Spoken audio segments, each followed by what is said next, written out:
If like you're dreaming a dream that you can accomplish on your own, you're likely dreaming too small. Hmm.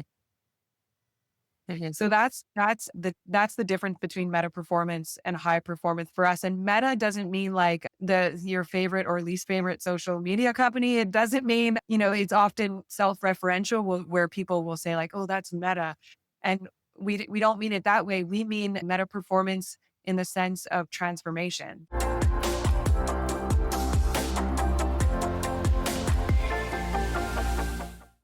Hello, fans and listeners. It's Lindsey Elizabeth Cortes, registered dietitian, sports dietitian, and I've got a new guest, of course, a new guest today on this episode, Rosanna Tomiuk. She is an executive coach and partner at Novus Global and a faculty member at the Meta Performance Institute.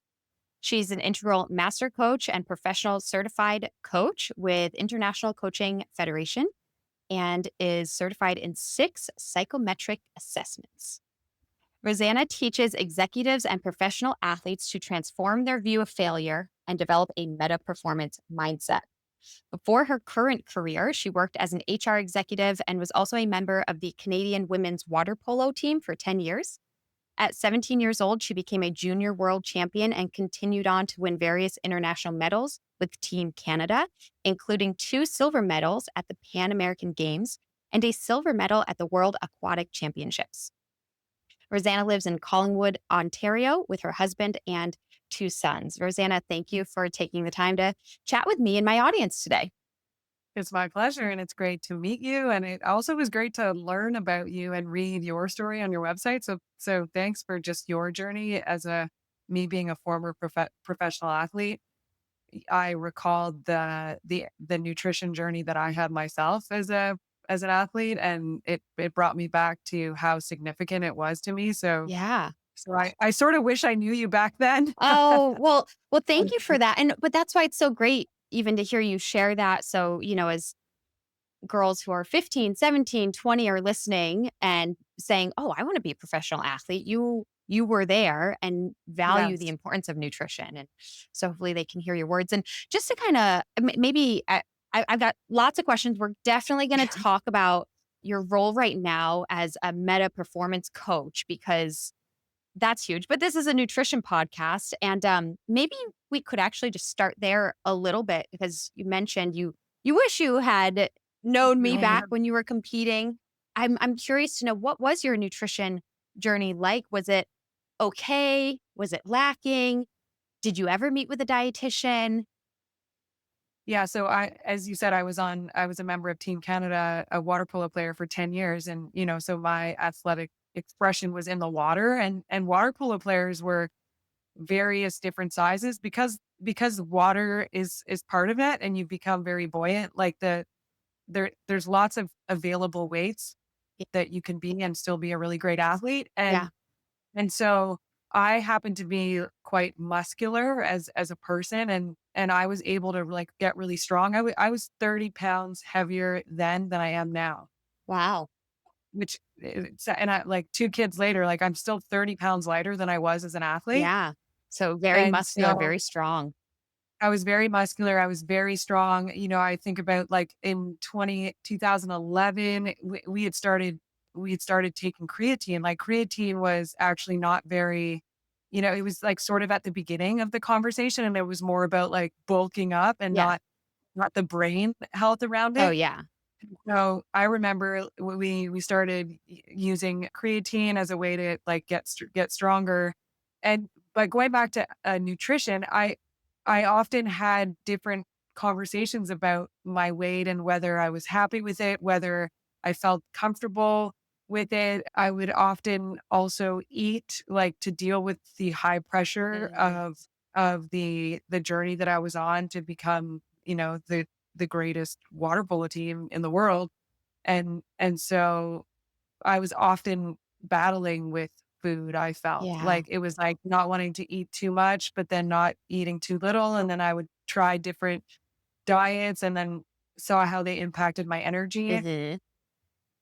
So Ugh, it was a big confusing. journey. Yeah. Yes, it was confusing for me. And we did meet with the dietitian team once, and I remember I was doing like the 4-hour diet, or it was like that Tim Ferriss, Oh, yeah. Well, he does like right, 4-hour everything. He does 4-hour work yeah, week, 4-hour diet, 4 hour sleep, yeah. like, I don't I think it was called the 4-hour body. It's some semblance to like a keto diet, Yeah. but it actually, like, once I got off it, I saw how much it had depleted my energy. Right. Even though I lost a lot of weight, Mhm. my energy was depleted. And imagine in the sport of water polo, a really demanding sport. I So, actually can't um, imagine the sport of water polo. That seems like the most difficult sport for me to ever possibly purchase. I wouldn't last a minute. I wouldn't last a minute. It's so challenging. Yeah. Well, thank you for sharing that because what I'm hearing and which is a bulk of the work that I do and the message I'm trying to send is actually uncoupling weight from nutrition. And I'm yes, not trying to say that food has zero impact on our weight or size, but it's not the only impact, nor is it the most important impact. And when it comes to being an athlete, your weight is not the most important impact on your performance either. And so it's so interesting, just like you're having this conversation about nutrition, and instantly we're like, yeah, I was always battling with my weight, not sure if I was supposed to gain weight or lose weight, and therefore trying these diets. When what if we approached it in the beginning from a totally different angle of saying, how do I eat to nourish my body so that it functions how I want it to compete at the highest level of water polo? And then we see just kind of observationally, what does that mean for my weight? And I did a solo episode a couple weeks ago saying I'm not anti weight loss. Some people, and there's a yes, correlation in certain sports. Some people might perform better being 5 pounds less, 10 pounds less, in the same way that some people might perform better with 5 pounds more muscle or 10 pounds more, right? So there's a role in weight in sports. But if we start the conversation with how do I fuel, energize, nourish in order to perform and uncouple our body size from that, we'll get a lot further and it won't be so confusing. Cause like you said, you're battling with your weight and then you try diets and then you deplete your energy and we're just so confused. yeah. And if you're comparing versus experiencing your own body and where you feel best. I coach just this week, one of my NHL clients was talking about how, someone said something about his size and he noticed it had him respond from a scarcity mindset. And then he grounded back into, I know the way at which I'm the best. Mhm. Mhm. So yeah, I see that journey alive. It was alive in me, and I just Right. experienced it be alive in one of my clients this week. There's that fear of like, what if this size isn't the size? But Right. it's like, who are you at your best, and do you know that versus how skinny or large must I be? Right. Right. And yeah, the reason it's going to be so powerful to have this conversation with you as a performance coach, like high performance, meta performance, we're going to get into the definition of that shortly, but is because our relationship with food and body can certainly affect our confidence, where our head is at in the game. And just like that client example you mentioned, it like suddenly because of a comment about her body size, we're acting out a scarcity mindset. And that's going to limit you when it comes to performance. So, Yes, yes, so much of the nutrition piece is, hey, what are we eating? What are our macros to fuel our body? But it's also how our brain is thinking about it so that we're showing up with confidence in ourselves. absolutely. The way, and I just speaking for myself, the way I eat, the way I sleep, all of that stuff ends up impacting my mindset. And so I see a direct correlation. Myself now as a mental performance coach or an executive coach, so much of our work is around mindset. Mhm. And to just completely ignore the impact that food has on mindset, while that's not my expertise, it's Right. like I'll do this with myself. Like, I'm not feeling good. Okay, how did I sleep? What did I eat? Like, it's one of the first things I'll check just to Yes. calibrate what might be going on before I start swirling into some spiral around what's wrong when there's really not anything wrong. I just didn't eat properly, or J- I didn't eat at all, Right. or Right. Gosh. Yeah. For me, it's a hydration midday. I'm like, why do I have such a headache? Oh, I've been talking Yeah, all there's morning and I forgot to drink. Right. See, I ran up here to do this podcast. I left my water bottle downstairs. So I wish I could pass you on through the screens. yeah. Yeah, it's great. So, all right, so let's dive into you work for Novus Global, which is based in the US, but it's has global reach and you're based in Canada. And Yeah. you Novus Global is a team of coaches and we use the term coach because that's somebody who is teaching, providing instruction, but not necessarily athletic coaches. You're training the mind, high performance mind and but your clients are oh my gosh, it can be anybody and everybody. So you have athletic clients, you have athletes, Yeah. you have, Yeah. CEOs of teams and athletic organizations. And then also Yeah. also you work with, I don't know, engineering companies and entrepreneurs and right, like a huge range of people that you work Yes. with on performance and kind of beyond even high performance. Like I'd love for you to just explain because the website Novus Global says that you are meta performance coaches. Yes. So share with us what that means. Now, one thing just to say is as coaches, being a coach is very distinct in the way we do it, in that we're not teachers and we don't see ourselves as consultants. We really view our clients as the geniuses of their own lives. And our method is inquiry based. So through questions Mhm, and really being process experts, our clients achieve transformational results in their lives. So mhm. so we're not teachers, we're really, coaches that ground into an inquiry based method. Yeah.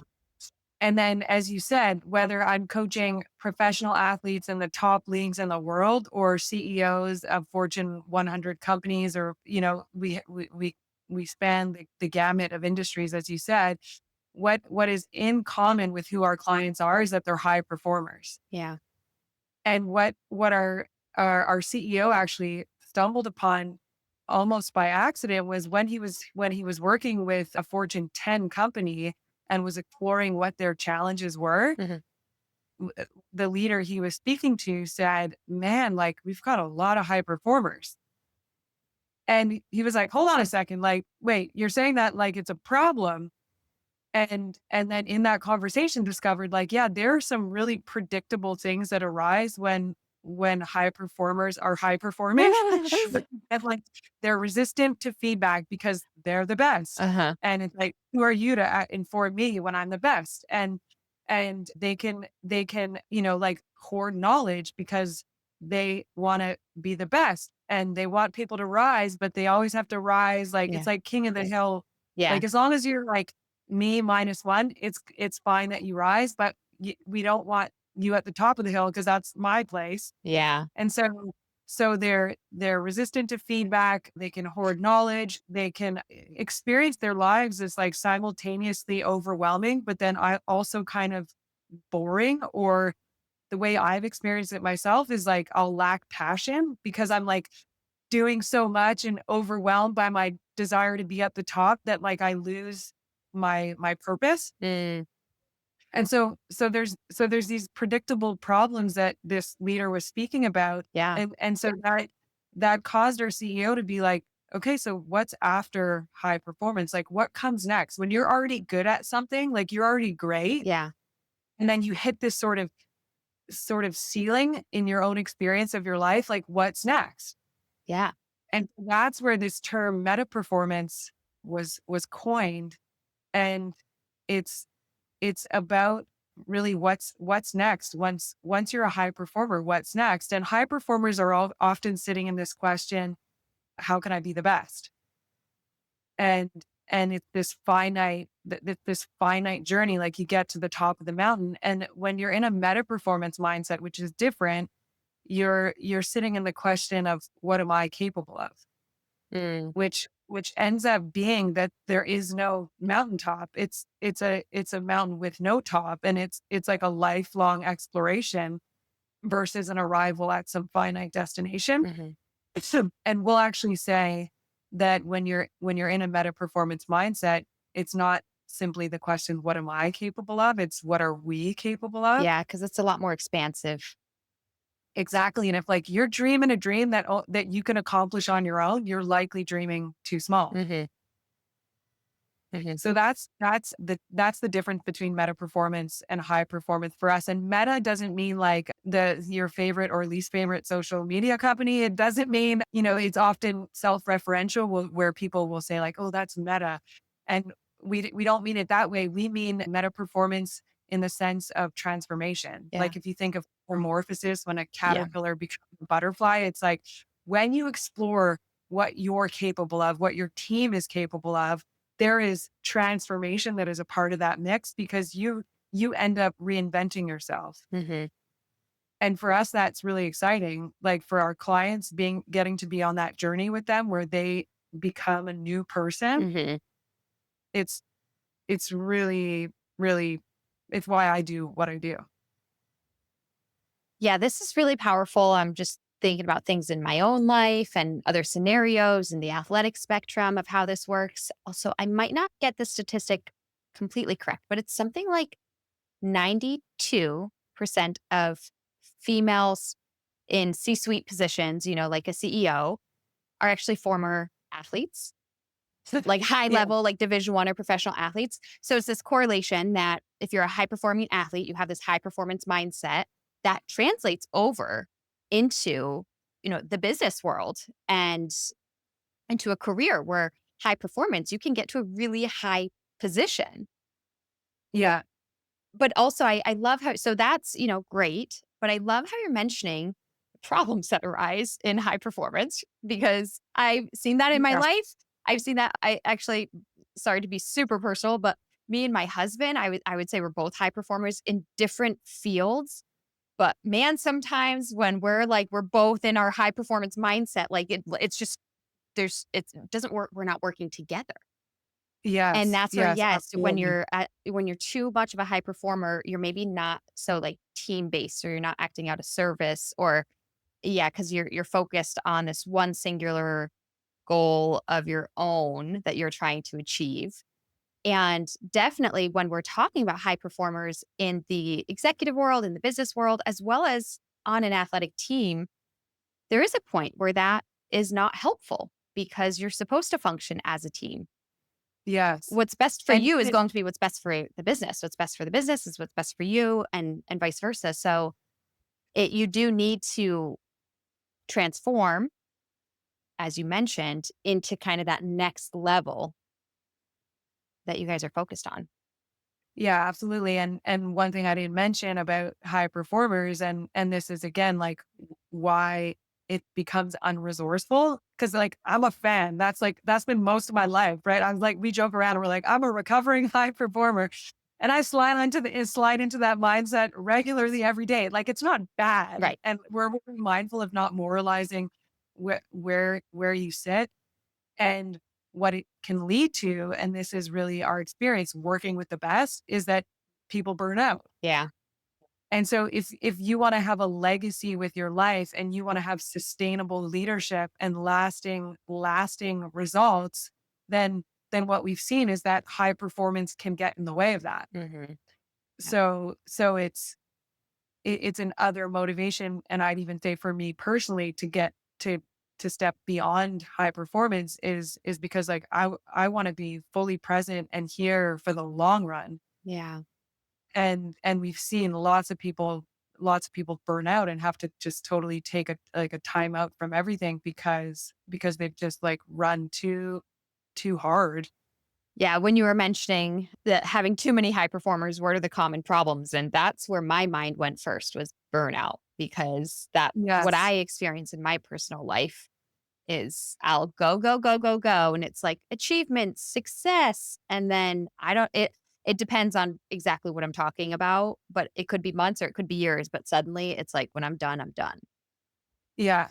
And that's too bad because I haven't Yeah. figured out like how to, yeah, fully prevent that. So how about for you, as you were a professional athlete, water polo, as we've talked about. Did you use any resources yourself at the time? Obviously now you're a coach. Maybe you're thinking back, you're like, I wish I had these skills. But did you have an interest in kind of unlocking different mental techniques when you were performing? What sort of resources did you tap into at that time? Yeah, we had a sports psych that worked with us a few times over the years, I'd say, and it was really at the end of my journey, like the year that I was retiring, Hmm. that I began to learn some tools that are now the tools that I'm really immersed in. So Hmm. some of the reason I love working with athletes today is because it feels somewhat redemptive. Yeah. That it's like the who I wish I had with me on my Mhm. journey then, I now get to be for athletes on their journey today. Yeah. And, some of it is that the thing that I see often when we're in that high performance mindset is that my performance is my identity. So if I, let's say I recall so well this one game where it's like I didn't play well and I was at risk of being cut from Team Canada. And I remember I was so motivated the next day to like up this regime, do this better, do that different. And it was like, and it was so hard on myself that it was like, there's this weird thing that high performers do is like we kick our own asses. Like the hardest person on a high performer often is themselves. Hmm. And so there's this like excruciating way that we can be with ourselves, but that's how we've gotten ourselves to perform. Yeah. It's like it's been the way. And so much of the burnout and the overwhelm and the lack of joy in our lives is because the method to get performance has been beating ourselves up. So I was a super pro at that. Yep. I'm resonating with that too. I'm like, oh, you see And right it's through like, me. oh yeah. And so now, there's this like, okay, what is the vision for your life that thrills you? Like what is the picture of the future that thrills you? And what does it look like to go after that from a place of loving the journey of growth? Hmm. Because when you're in the question, what are we capable of? What am I capable of? It becomes this like, it's not about validating my identity as a human. It's like, no, you're worthy. You're enough, girlfriend. Hmm. And then it becomes about this other thing that I get to grow. I have this one life to grow. I have this one life to become this next version of myself and explore what's possible. And so I'm gonna go for it. Hmm. And what I actually some of my story is that I'm a world champion. I've got like all these accolades with Team Canada, and I missed qualifying for the Olympics. My team and I in the 20th round of sudden death penalty shots, and we're in the Guinness Book of World Records for that game. It's the longest game in the history of water polo. And I thought, like, before that happened, I thought, like, oh, if I fail, failure is going to be this permanent thing. Like, Hmm. there's like nothing after failure. And the fact that I failed, and then the next day I ate breakfast, and the day after that I ate breakfast, and like life Life kept kept going, going. right? Life kept going. I realized with some really powerful insights, which was, hey, well, first of all, like when you get up to something, like going for the Olympic gold medal, or like when you get up to a dream that is so big, Hmm. what it does is it basically like we talk about this thing at Novus Global called asymmetrical risk, which means like when you go after something, that like the upside of it, even if you fail, like you still win. Yeah. So like when I went after the Olympics, even though I didn't achieve it, what I saw in my life, like after was like how much I had actually won because of who I became on the journey. Like I'm a leader in our firm and I credit Team Canada. Hmm. Like my body is strong today in my 40s. I credit Team Canada. Hmm. Like I got a six-figure corporate job quite easily after never having any corporate experience. And I credit Team Canada. Hmm. So like when I got up to with my team exploring what we were capable of, like it was a meta performance journey. What happened is that even though I didn't achieve the Olympics, I achieved a whole lot. Okay. I love what you're saying. And I also feel this is harder to do when you're in the moment. Like, I'm trying to put myself Yeah. in your shoes of like, this was your chance to go to the Olympics and like you were so close. Like, how do you teach somebody really how to have that mindset and how to overcome, I don't know if it's overcome failure or recognize that it isn't a failure. Like how, because what if they're like, well, because if that's everything you were shooting for, it's like, well, I don't know if I'm going to be healthy in my 40s or if I'm going to land that job yet. Like, everything I was Yeah. working for is no longer, when you're in Yeah. that moment. What are some ways that you help guide people through failure? Yeah, I think there's some like sobriety that I think is required for all of us when we get up to stuff, which is that like none of us have a crystal ball about what the result is going to be. And that would kind of be boring. I would think if we knew that, hey, you're gonna go after this thing and you're gonna get it and you're not gonna get that thing and you're gonna get that thing. It's like when any of us get up to something, it's never guaranteed. Hmm. And so what I want to invite, and I'm thinking of even the younger listeners, like I was an athlete in my teens, and you bet like I wanted to be the best. That did motivate me. Like I want to make this team. I want to be on Team Canada. I want the gold medal because then it's like I'm a winner. Yeah. And I get that. And there's nothing wrong with that. What happens though is that if you are not also up to a journey of like, who am I becoming in this lifetime? Like, who do I want to be as a woman? I want to be a leader. I'm Mhm. just coaching. I'm coaching the first female hockey coach in the history of hockey. Oh, And wow. she's like, I'm committed to being, like bulletproof. So there's characteristics, there's things about my character and that I get to control no matter what. Hmm. And that's like that gives me confidence. That gives me joy on my journey of life. And if we're basing our happiness in whether we get an Olympic medal or not, whether we, you know, make the team or not, life is going to be a roller coaster. Hmm. And I'm not saying I don't do that, but I'm aware of it now more than ever. And what I want for young young athletes, young females that are, comparing themselves on social media so much and just feeling so much pressure is that like none of that's going to matter when you're 85 and in your rocking chair reflecting on your life. Yeah. You're going to think about like, who was I in those hard moments? How did I show up? What kind of teammate was I? Hmm. What was my character? And there's so much to be proud of. Like the people that we admire throughout history, it's like oftentimes it's like, who were they in those tough Yeah. moments? And we all have 100% control over that. Fans, I'm pausing the conversation again to check in on you. Are you concerned that you have REDS? That's relative energy deficiency in sport. It's a syndrome of not ideal health consequences and performance consequences that all stem from the idea that you're not fueling optimally or fueling enough for your sport needs. I've become an expert in this over the years because, unfortunately, a lot of female athletes struggle with this. We have research that shows sometimes up to 90% of female athletes might be suffering from at least one of the side effects of REDS. Other research says that up to 45% of female athletes are struggling with disordered eating. These are big statistical numbers, and I don't like it. I'm here to help you become fierce, fit, and fueled. So first and foremost, head to lindseycortes.com/REDS to learn more about REDS, listen to past podcast episodes, and take our free REDS quiz to see if this might be a concern for you. From there, I've got 3 ways to help you. 1, download the REDS Recovery Guide and start taking action right away.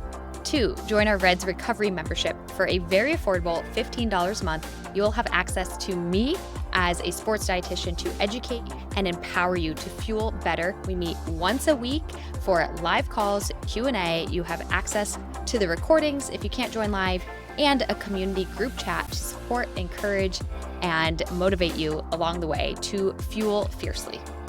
Last, spots are limited for one-on-one help, but I can help you personally through one-on-one coaching, be it my fast track program, the Female Athlete System of Transformation, or perhaps Fuel School, depending on your age. All of that is on my website, lindseycortes.com. But because one-on-one spots are limited, I really want to encourage you to join the REDS Recovery membership.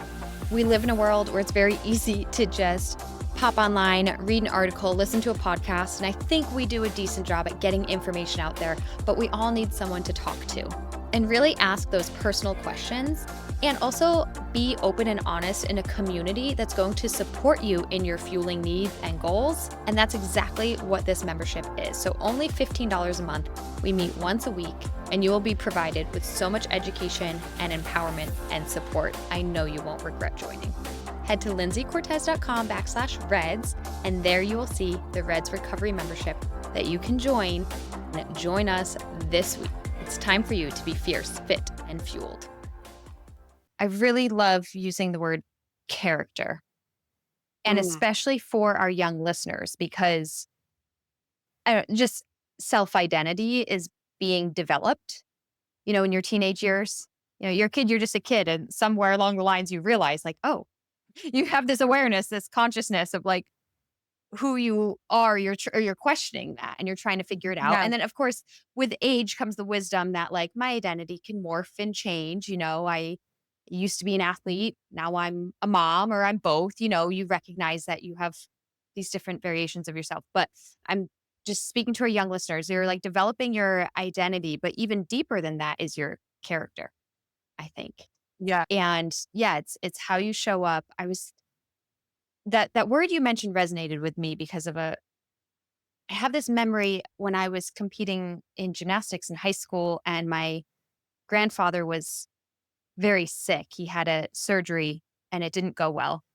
And I was trying to stay focused on my gymnastics team and just get through the meet. And yeah, I kind of forget how the meet went, but I know that I was still in it. I was the captain of the team. And then my dad walked into the gymnasium because he was late to show up to my meet because he was dealing with his father.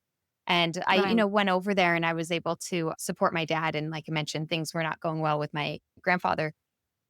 And I remember somebody, it was our athletic director, I think, kind of mentioned to me, you've got good character. You were able to, recognize the priority, which was my family, and also still be there for my team. And because I think we lost that meet and we were like a winning team. And I Yeah, remember him kind of giving me that compliment about, it's not about the loss tonight. You've got good character and that can't be taught really. I didn't really understand what it meant at the time. I was like 15 or 16. yeah, Right? So I didn't really understand what it meant. I'm just like, we lost and my grandpa's sick, like what's these things don't feel good. But I'm remembering the story now because what he was trying to tell me at the time was to, priorities in life and kind of organize your life and who you show up. Like I was able, despite losing and despite my grandfather being sick, I was able to show up and support my dad and say, this is what matters and I care, and I was still able to, keep a positive attitude for my team despite losing. And that's about as specific as my memory can guide me on that. But, yeah, it's just relating to this conversation about who you want to show up. Do I want to storm off the gym, be like, we lost and be mad at my team and not care about my dad who's going through yeah, and my grandfather, but I mean, it was my dad's dad and, be all selfish or no, it's okay. It's how do we overcome this failure and personal loss that we're going through and just be bigger than ourselves? That's a yeah, little story about character. It's important, I think, for our young listeners to start to think about who's the person you want to be, not as far as like, I want to be an athlete or I want to be the winner, but do you want to be kind, generous? Do you want to be in service? Do you want to be loving? Do you, things like that. yeah, yeah. And we'll offer that two of the greatest leadership challenges are that people are underestimating what they're capable of, and that they're underestimating what their teams are capable of. And so when our clients begin to work with us and they lean into those, hey, maybe that is my challenge. What happens is they'll begin to dream bigger than they've ever dreamed before. Mhm, And when you do that, this is the thing is that so when you dream for a dream that is bigger than you've ever dreamed and you're passionate about it, what people don't know is that like the etymology of the word passion, I think of one of our presidents at Novus Global, Dan, he taught me this. He's like, it's suffering. So it's like when you go after exploring what you're capable of and you're passionate about it, what will come is suffering. mhm, And then, but the thing is like you get to choose like what kind of suffering do you want? Do you want the suffering that's the result of you getting up to something really beautiful and challenging? Or do you just want the suffering that's going to come from like sitting on the couch and watching way too much Netflix and then like your sweatpants become part of your leg and you're just like totally uncomfortable and you just know there's more to life because there's going to be suffering either Yeah. way. And then in those moments, like when the hardship comes, like you are a team captain of your gymnastics team, and then your father is dealing with his father and like probably one of the people he loves the most going through a serious hardship, and then you as his daughter witness that, Mhm. and then like you have this moment in your life where it's like, how are you going to show up in that moment? Mhm. And then Mhm. you show up in a way that now it sounds like you're proud of.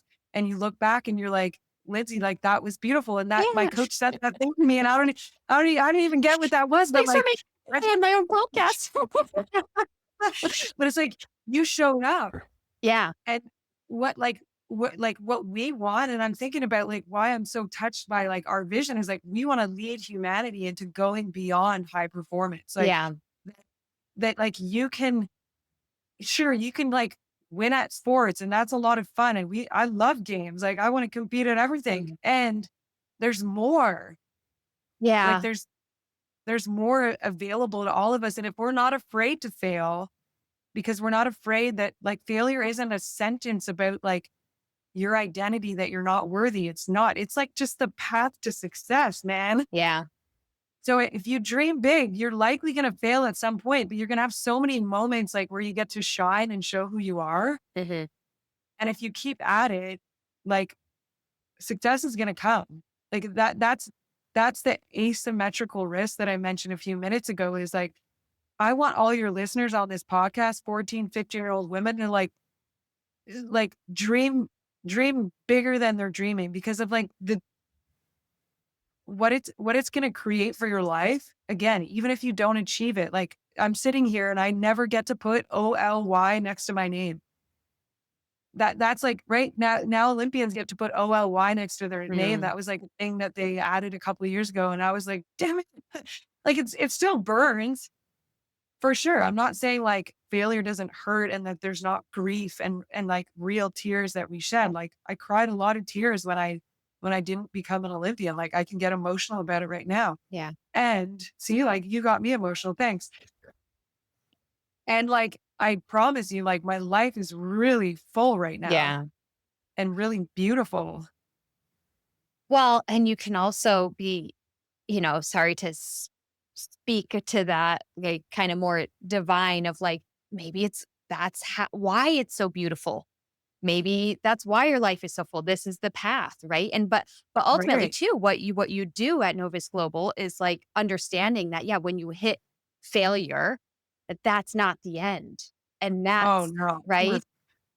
And being able to I don't want to say push through it because that's going back to some of the issues of Like a high a high performer. performance state. Yeah. Right. But being able to understand there's growth here. There's more. This is not the end. There's more. And maybe in Yeah. those moments you don't know what it is yet. And that's where, yeah, age brings wisdom because you can look back, Right. but trying to really understand that there can always be more. And that's again, so it's not just high performance. I got to this level and then I failed. That's where this meta performance comes in so that you can begin to explore how much more is out there for you. Yeah, exactly. And sometimes it's like, people will they'll realize like what occurs to them is impossible versus possible. And then they'll dream an impossible dream. And what will happen is it will come true as well. Like they'll make it happen. And then what occurred to them as impossible will then become like just like any old Tuesday. Yeah. But there's also like, yeah, there's the reality that failure is part of the path of success, but there's also the other like exciting reality of sometimes people are playing so small and then they realize that and they play big and they accomplish even more than they ever thought possible. Mhm. So there's bountiful success on the other side as well. And my story is just my story where the I didn't happen to achieve the Olympics, but I remember my dad, like I have an undergraduate degree in biology and my dad before he died was like, Rosanna, please go back to school Like, go do your master's of science in pharmacy and like God help you. You know, like he was concerned because I was doing like this life coaching thing Yeah. or whatever he thought I was doing. And like I remember when I, got my first six-figure job as like a director of organizational development, where I was doing coaching and doing all this woo-woo stuff that my dad thought was crazy. My sister called me up and she's like, "Dad is rolling over in his grave right now." And like I'm living I never thought, or like at least my father never thought, that I could become hugely successful by being able to have conversations with people about what their potential is. Yeah. I'm living an impossible dream right now that was like woo woo at a certain time. And I actually just kind of remembered that right now. I forgot that this career was an uncharted, weird career Mhm. when I was in university. And now I'm living it. Right. Yeah. So And yeah, that again goes back to like you couldn't even have that vision if you didn't even know it existed, right? right. Yes. Yeah. But in exploring what I'm capable of, and then even partnering with my team, I think about like what we're doing together at Novus Global and like how we work together with teams. And it, yeah, I've stepped into a career that literally every day is actually kind of like a miracle. But our minds are meant to normalize things because it doesn't like it's just our brains generalize and distort and Mhm. delete and normalize, because like if you're in a state of like, oh my gosh, this is a miracle, it's kind of like inefficient for the calorie Right. spend. I think like you're like in a sense of awe, so we just adapt, like Right. we're creatures of adaptation. So I've adapted, here I am. And that's been kind of, it's been fun. Yeah, and that's when people ask you like, "How do you do that?" It's like, that's just normal, right? And Right. that doesn't discredit how difficult it is or how much work you've put in. It's just that you truly have adapted. Yeah, yeah. Well, so tell us more about like at Novus Global and when you're working with clients, you have some like assessment tools that you utilize with your clients. Can you tell us more about that? Yeah. So there's, well, some of, when we talk about meta performance coaching, what makes it distinct is we talk about the realm of what's possible and impossible, as I've said a few times here today. And what we really get up to with our clients is helping them put their finger on what is that thing that occurs a little bit impossible, but that I'm really passionate about and that I'm willing to go for. And so they play this game. Like we're not out to, like in the acronym, like the SMART acronym, it's like the R represents Yeah. realistic. That's not our jam. You don't you We're like, what or is act what is yeah. the foolish thing? Yeah, we're like, what's the crazy thing? And so we'll play in that realm, and then we'll land on outcomes with our clients where it occurs as somewhat impossible, and then yet they're willing to go after it. And so what we've said is like the difference between a fantasy and an outcome is really whether you're willing to go for it. Mhm.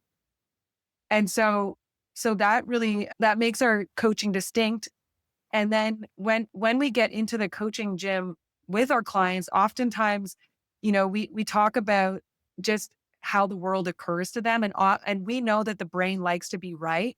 So we're often inviting our clients into, is like, what is it that you can go get wrong about?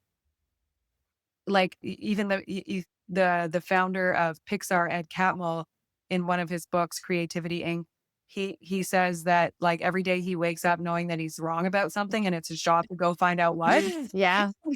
Whereas I wake up every day and I'm just trying to prove my husband that I'm right. It's like it's like your brain likes to be right more Oh, than it yeah. likes sex, drugs, and rock and roll. So it's Mhm. like what you want to get into a meta performance mindset. It's like go get wrong. Mhm. Go find out where you're wrong, because that is the beginning of a really beautiful journey. Yeah. So there's like redefining what you're capable of is a first step. Then like go and get wrong. And then going back to like what we had said, even around just like suffering is passion. What we want to help people anchor into is this idea that like each one of us has a hierarchy of values. Mhm. And oftentimes, like the default value that I'll just say I tend to let be at the center and that we've noticed most people let be at the center is comfort. Yeah. And and so we're out to disrupt that and say like, hey, comfort's not bad. Of course, like I went to the spa yesterday for my birthday and got a massage and that was great and I'll call that rest and we're not saying comfort is the enemy and if comfort is your main pursuit, what we've seen is like the pursuit of comfort rarely produces comfort. Yeah. So if I'm look like again, if it's like if I'm sitting on my couch watching Netflix, like once I get to hour 5, like it becomes very uncomfortable. Mhm. Mhm. If all I'm going for are goals that are like really easy, Yeah. then what I end up feeling is unfulfillment in my life. Yeah, I think another comfort and also another word that people are always trying to achieve is happiness. People are just like, I just want to do what makes Yes. me happy. I want to be happy. And that parallels with if you're doing what makes you happy, that's not always fulfilling. That's not Yes. always, I guess fulfilling is the word. I'm just going to also say right. It's not always right. Right. It's not always, and so yes, that's Exactly. a honestly, I feel like that's a big societal issue right now. Absolutely. And it's like happiness, different experts on happiness, as far as I've read, it's like happiness shouldn't be the pursuit, it's the consequence. Yeah. No, we'll invite people at the center of your values. What if you replace comfort with growth and challenge? Mhm. So it's like, what do you get up to in this upcoming season of your life as 2026 is coming near? It's like, what would you do if growth was at the center of your values? Mhm. If challenge was at the center of your values? It's like, what would I do? I'd write that book finally. Mhm. And is that gonna make me feel happy every day when I get up before the kids get up to write chapter 1 Nope. or no, it's in the moment, it's like, "Oh, my bed is so warm right Mhm. now, I don't wanna get up." But then I'm sure as you've seen in your health journey, like the pursuit of challenge and growth often then ends up creating a lasting comfort, Mhm. like a lasting fulfillment versus like a temporary dopamine hit Right. that is, right here in, with my phone at hand's reach. It's often the temptation Mhm. to just take the quick hit versus the lasting source of comfort. Right. So that's what meta performance is about too. And so we have a free assessment that we're offering to your listeners, which is basically like an accomplish the impossible assessment that helps. It's a 15-minute tool that helps people see how they really show up in their work, in their behavior, in their leadership, in their relationships to look at like, hey, do I have a meta performance mindset? Like, Mhm. am I in the energy of exploring what am I capable of? Or might I be in a high performance mindset instead that could be really putting a cap on what's possible for me? Mhm. Mhm. So yeah, so the assessment will help people figure out kind of where their mindset is at and maybe also lead them to some resources of how to improve upon that and all that. Yeah, absolutely. We even offer, so once you do that tool, we offer a free session with one of our elite coaches to be Ooh. able to actually go through your results. So we're really excited about offering that to those who are listening and interested. So it's like if you feel that there's that like there's more inside of you and that maybe you're playing a little bit small in your life right now Mhm. and Are you perhaps talking directly to me right now? Lindsay, we'd love to coach you. You're our people, I'm Lindsay. feeling it. I'm like, I gotta do this assessment. I have to have one of these sessions with you or one of the coaches on your team. Yeah. Yeah. But I think maybe a little more clarity too. Like, who is this for? Can it be for an athlete? Should it be for the head coach of a team? Like, who should take this test? And like, Well, I'd say that people, if you identify as a high performer, yeah. that's really our go-to. we're not for everyone. And there are other mindsets that I didn't mention on this podcast, but like there's low performers, there Mhm. are performers, there are high performers, and then we say there are meta performers. And so a low performer is like, what's the least I can do and not get caught? Like, Mhm. what's the least I can do and not get fired right now? And again, that's not bad. Like I'm a low performer this week in my laundry. Like there's a I was big I pile. feel like you can be high performer in one area and a low performer in another. Absolutely. Like absolutely. And that can even be a conscious choice. Like if I'm being a meta performer in my career right now, then I'm a low performer in my laundry. Right. Yeah. And that's okay. So it's where it's unresourceful to me is if I notice the area that I'm really exploring what I'm capable of, I'm actually showing up as a low performer, then I'm like, okay, that doesn't work. Right. And then a performer, we say, is like someone that is like, okay, how can I be good at what I'm doing? So it's like kind of how I am with my taxes. Like I want to check all the Mhm. boxes and do it right. And I'm not looking to like go beyond what is required of me. Mhm. Mhm. And then a high performer again is like someone who's really like, how can I be the best? How can I be the best? Like really measuring how they show up in their life in response to that question. And so it's like if you're often in that question, and also if you're feeling some of the consequences of being in that question, which is like the burnout, the comparison, the resistant to feedback, the kind of ego journey, the knowledge hoarding, the not wanting anyone to rise and be at your level because you're afraid what the fall might look like. Mhm. If you're in those sort of questions, I think you're in a great place to check out that Accomplish the Impossible assessment. And hey, one more thing Mhm. is also if you're like, we say sandbagging, it's like when you're like intentionally playing a small game because you know you can win that game Mhm. and it looks good to win because you're afraid of going after that big game because like what if you fail and then what would that say about you? Mhm. Ooh, that like it's this assessment's good for you too. Cause like the playing safe stuff is is is like it's a threat. Yeah, I want to say it's like a threat to humanity. Like how many people are playing small because they're afraid of like what it might mean if I fail. Yeah. And I'm a living example of like, hey, life's pretty good after failure, baby. Yeah. Yeah. So yeah, this would be good if you're resonating with that, this would be a good assessment tool for you as well. Yeah, absolutely. Yeah. And then, so like you mentioned, we can do this free assessment tool and then maybe have a coaching call. What are some other services like beyond that, right? Like that you do? Because are you doing services like with one on one or more with organizations? Both? Can you kind of give us a rundown of the services that Novus Global provides?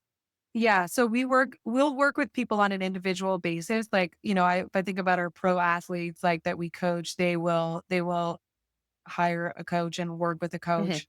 And then also what's been really interesting too is like we'll have contracts with the athletes and then oftentimes or sometimes and it's progressively growing in this direction that the franchise will also hire us from like the staff side Yeah. where we'll work with the GM or and the coach and the coaching staff Okay. Yeah. and that can look like so that's like in the sports space but in the corporate world we'll we say that like we're a team who works with teams. So we're over 50 coaches now at Novus Global. So we really have this leading edge of it's not just like me, Rosanna, as a solopreneur taking on a big corporation or Hmm. something. It's like we have a fleet of fantastic coaches where we'll partner with an organization. And that may look like we have this signature 2-day training that we'll offer to really get people on the same page where they'll have shared language. They'll have meta performance tools that they'll practice in Hmm. the 2-day training and really immerse themselves in it. It's not like a content delivery. It's a transformational experience Hmm. where they change their mindset and so then that is often followed up by coaching, where coaching can be one coach to one coach. It can be group Hmm. coaching where you meet 2 to 3 times a month for a period of 6 months or 12 months. And what is also distinct in our coaching is that it's results oriented. are, like there is a measurable ROI Yeah. when we come in and work with an organization that justifies the investment. And we're not the cheapest firm on the block, that's for sure. Mm. But we create with our clients an ROI, which is why the Right. investment is a no-brainer. Right.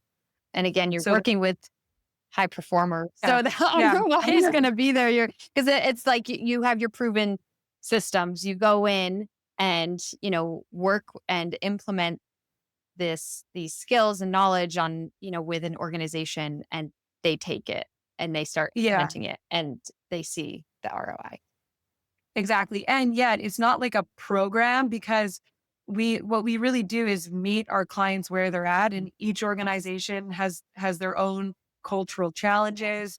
We really assess the current reality so that can be addressed versus like, let's, take this 5-step program and Right.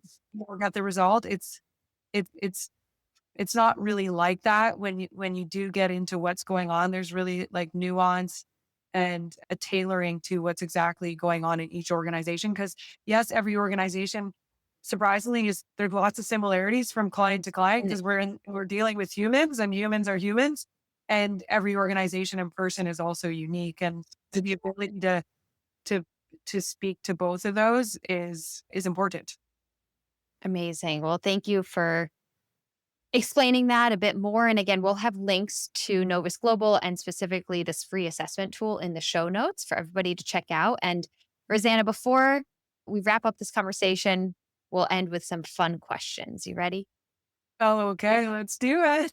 If there's one food you could eat every single day for the rest of your life and never get sick of it, what would it be?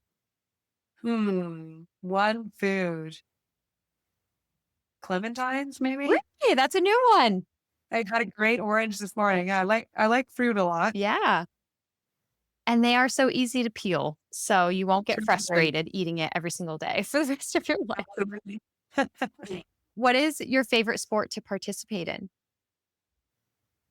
You think I'd say water polo. It probably still is water polo or triathlon. Mhm. I since retiring from water polo, I've done a few triathlons, and those are a lot of fun. That's great. Amazing. Hey to the triathletes out there. Yes. And the water is really your experience there, I'm sure helped a lot because when you come from the running, Totally. biking background, then you struggle in the water. So, Exactly. yeah. And how about as a spectator? Do you have a favorite sport to watch and cheer on? Well, lately, maybe because I've got clients in the NHL, I've been interested in hockey more than I ever have been interested in hockey, surprisingly. So Yeah. yeah, hockey's pretty fun, especially if I'm watching my clients, then Right. it becomes fun. Yeah. Absolutely. Okay. And last question. Is there a female athlete out there that you want to give a shout out to? She can be well known or in your personal life for being an inspiration, a role model, any reason. Who would that be and why? Well, how about can I give a shout out to an athlete turned coach? Yeah. Yeah, I'd love to shout out Jessica Campbell, who was, a hockey player and has now become a coach in the NHL. And just, I love that she's trailblazing. And I think she's an inspiration to so many girls out there where it's like, you think something is impossible. That's an example of meta performance. It's like, it's a dream perhaps, and no one's doing it yet. Yeah. And yet she's doing it for the first time. And may that inspire all of your listeners that like, just because it hasn't been done yet, it doesn't mean that it's not you Mhm. who's going to do it. Mhm. And so I invite all your listeners to just unleash and be inspired by Jessica Campbell. Like, what is your version of her story in your own life? Mhm. Thank you for sharing. So we'll be following Jessica Campbell's journey as she's a Yeah. head coach, She's an assistant assistant coach coach. for the Seattle Yeah, Kraken. and the first Yeah. female coach at the NHL. Yeah. Big deal. Wow. Yeah. It's a big deal. Woo woo. Woohoo. Well, yeah, we'll have to follow her journey. And thank you, Rosanna, for this conversation today. My pleasure. And thank you so much for your great questions. And I didn't say this earlier, but I read your story and like learning about your son and like how that got you into what you're doing today, even more precisely. And I just, that touched me because oftentimes it's like sometimes it's like pain that has us develop our passion. Mhm. And I just wanted to acknowledge you for that. And I'm a mom too, and I've got little boys, and Yeah. how much they transform us and like help us become a better version of ourselves. So just thank you for that part of your story and for everything that you're doing. Again, like I was an athlete and I didn't have you, but I imagine so many young girls out there who are, I think, struggling even more than I struggled, to have your voice to speak to them. Like, I just want to encourage you to carry on and keep holding that torch, because the world needs people like you, Lindsay. That's for sure. Thank you very much. I super You're welcome. appreciate that. You're welcome. Thanks so much for listening, and I really hope you enjoyed that episode. Please help spread the message of empowering female athletes to be fierce, fit, and fueled by giving this podcast a 5-star review and leaving a comment. You can also help more female athletes by sending this episode to a friend. Head to lindseycortes.com for more resources, information, more episodes, ways to work together, downloadable guides, and ebooks. And if you're interested in becoming a guest on the show or have a guest suggestion, head to lindseycortes.com/podcast, and there's a form for you to fill out to get on the show. Hey, there's more resources on my YouTube channel, Female Athlete Nutrition, Instagram at female.athlete.nutrition, and private Facebook group, Female Athlete Nutrition. I think you get the point. I'm here to support female athletes by fueling better and becoming fierce, fit, and fueled. Most importantly, if you need help, reach out. Thank you for listening, and I'll see you in the next show.